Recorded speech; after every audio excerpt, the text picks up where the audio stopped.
How do we clean a lens? Let's find out.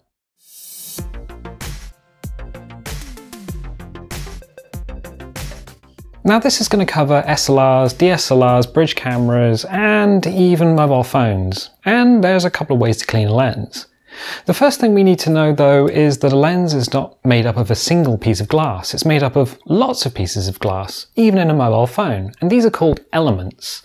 And the front element, the piece of glass you can see on the front of the lens, does tend to get dirty from time to time. If you've taken a picture and you know you've got all the settings right, but it comes out a little blurry or fuzzy, then chances are there might be a bit of grease or dust on the front element. And we need to get rid of that. Now, one way of cleaning a lens is to use something called a lens pen, and I have one here. It's relatively inexpensive and you can pick them up from just about any camera shop or even online. And ultimately these should be considered as disposable. Now, you're going to want to use these on SLRs and DSLRs, anything with a large lens, and I'll show you why. Now, the lens pen comes with two components, one on each end. One end is a brush, which we can use to brush off grit and dust from the element itself, and the other end is a little felt pad. Here. It's slightly concave, and we use this to get rid of the grease and other bits and pieces that may build up on the lens.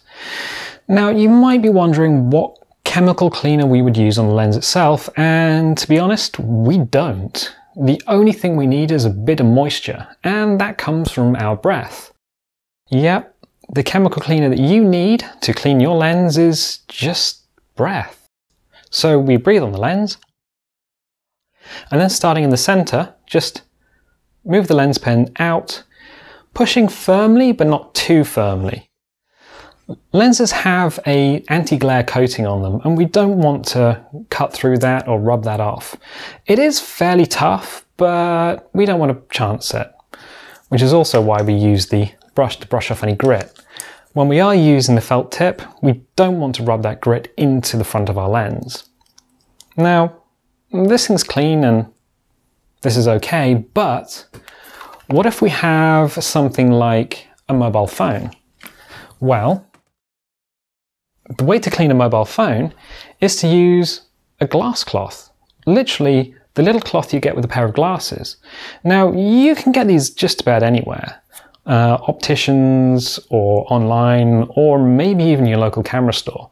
And the way you clean the lens, especially on a mobile phone, is basically the same way. You breathe on it, and then use your little glass cloth to clean that little front element. And yes, there are lots of pieces of glass in this very small space.